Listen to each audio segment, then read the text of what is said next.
This video is sponsored by...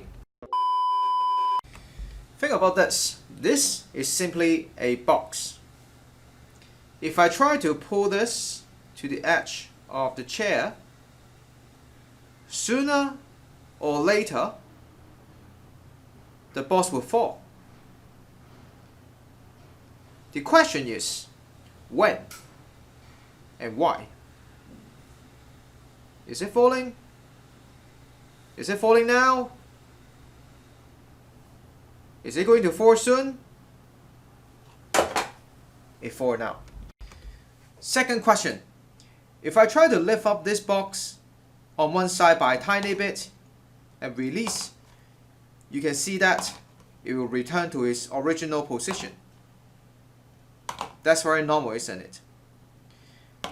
However, if I try to increase the angle every time, sooner or later, this box will tip over. It will fall on the other side and not to return to its original position.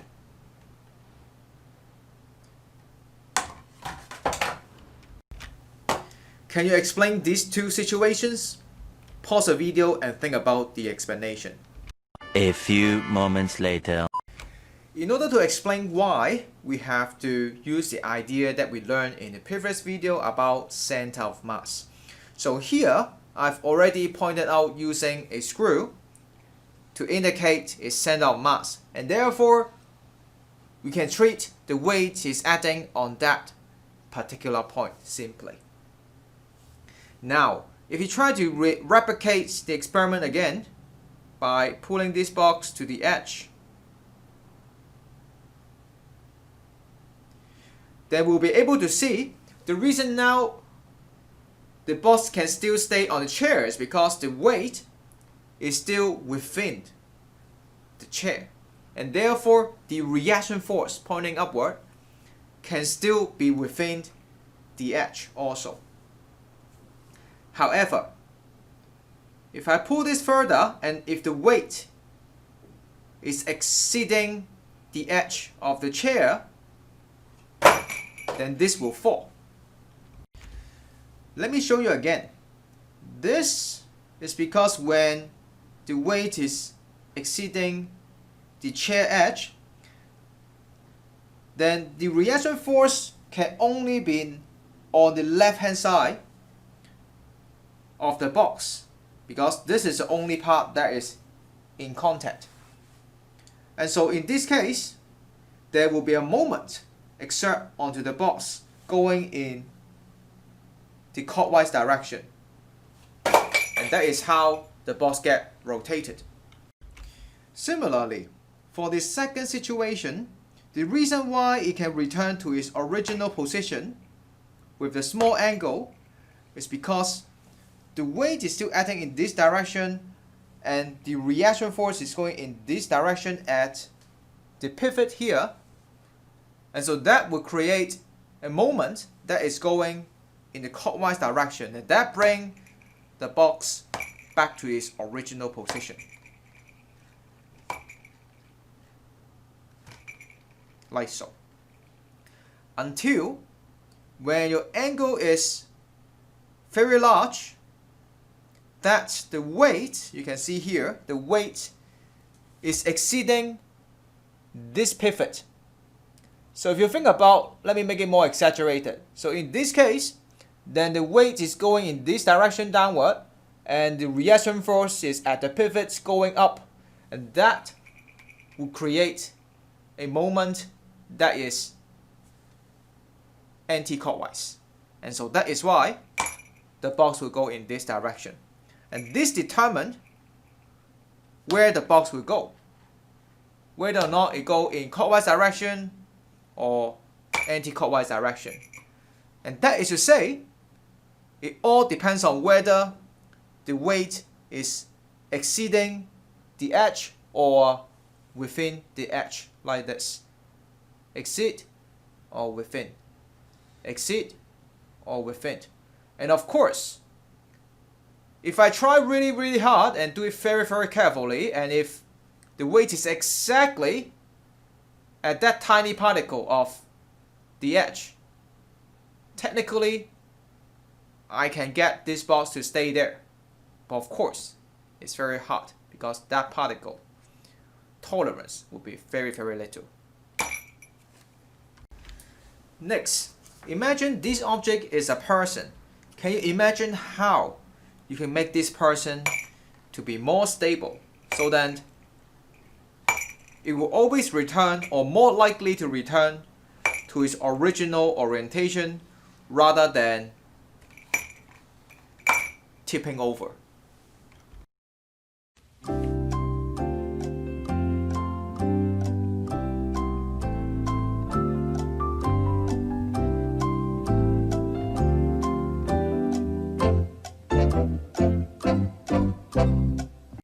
One way of doing it is to make the base wider.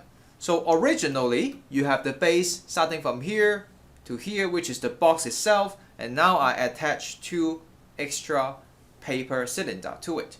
And so if you think about when I repeat the rotation just now, you can see the pivot is way further from its original, and therefore if you try to rotate it, originally now would have been going over the critical point.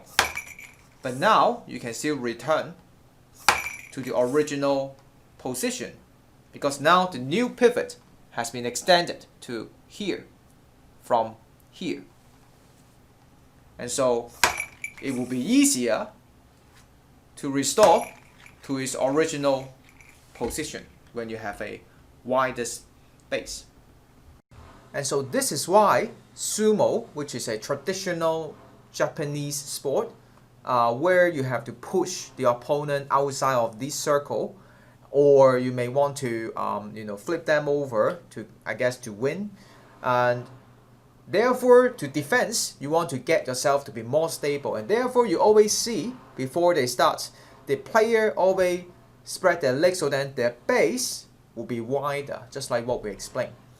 At the same time, the other thing that they also do is to squat down. In this case, then they can lower their center of mass. So comparing in this scene, before, on the left hand side, when you are standing, the center of mass is more like at your belly. So it's relatively higher than the one on the right, which is when you squat down, then the center of mass, of course, will also be lower. So that is why this will always be the starting position and the advantage, gesture when they want to defend themselves. And that can be explained by the physics law. Alright, let's get back to our notes, and here, how to be more stable, we can put down the answer. One is the wider base, and the other one is lower the center of gravity or center of mass, CM. And there's one more thing that is quite logical and intuitive, which you can directly see from the picture, and that is for a Bunsen burner like this, even for the same object, you can have different states of stability. So for example, like this one, is called stable because the base is rather wide and it's easy to return to its original position. While for this one, which is upside down of the Bunsen burner, it is called unstable because with a tiny movement of rotation, it will already be falling down like this. And lastly, this will be called neutral because if you place the Bunsen burner like this, you can imagine this will simply be rotating around, and you may call the position will still always be the same like this. Now let's try to do a question based on what we learned so far. So pause the video and try this page of question. A few moments later. Okay, let's check the answers together. The first question is asking you which car has a greater stability, and obviously it's going to be the racing car. And of course, practically, the reason is the racing car will be moving so quickly than the family car in general, and therefore they would need to have a greater stability. Otherwise, well, I guess you have seen quite a lot of accidents happen in the news before. And so the reason simply is like what we said. They will have wider base for the racing car comparing to the family car. If you like, it would be the best if you can write the full sentence. At the same time, the center of mass, okay, don't write the abbreviation, write the full name. Center of mass is lower for the racing car compared to the family car. And for the next part, you may actually find out you haven't actually learned it because it's asking you something called pressure. NANI? Well, pressure is something that we will learn in the chapter later, but then as long as you get the equation, it's again very intuitive and you should be able to deduce the answer. So let me give you the equation, that is pressure equal to force divide area. So try to pause the video if you haven't finished this and use this equation to help you. A few moments later. Alright, so in part B, it said both of the cars will have the same weight. So in this case, obviously, it's going to have the same force. And now it asks you to suggest why the stationary racing car would exert less pressure on the ground. And so obviously, you have to quote by the definition of pressure equal to force divide area. Then since the force, which is weight, is the same, then with the greater contact area, actually we are talking about contact area in pressure, so as in the area that is exactly touching the ground. So obviously since the base is wider, and so the racing car obviously has a greater area that's touching the ground. And in fact we are talking about the wheel, because we shouldn't actually count the part where it's not really touching, so it's actually the wheel touching the ground. So yeah, you can see the wheels are bigger basically. And so with the greater area, then pressure will be less. Okay, you can write this in a full sentence. And part C is simply just calculation by substituting in the equation, so very easy. So yeah, using the equation, and the force is simply the weight, which is 9600, and then the area is set for the family car, each will have an area of 0.012, but then it is for each tie, and therefore, I mean, obviously it has 4, and so you have to times 4 there. And by using your calculator, you can find the pressure, which would give you 200,000 in terms of the number itself. Now, let's not forget about putting down the unit.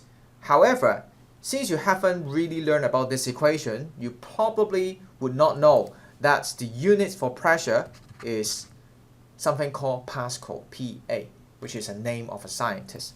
However, instead of putting Pascal, you could also deduce an alternative for the units of Pascal. Try it.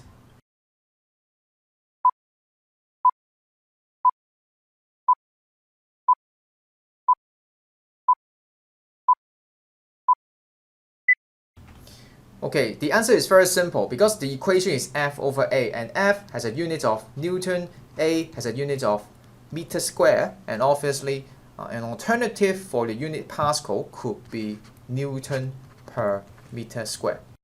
That's all for the note, but wait, I want to give you one more interesting question. Now, here is a bonus mystery question for you. Look, if I try to pull this to the edge, according to what we learned earlier, if the weight, that means this pocket ball, is beyond the edge, then these balls should fall. But you can see it doesn't. So the question is, why? Why is that? Why it still doesn't fall? Tell me what you think in the comment section below.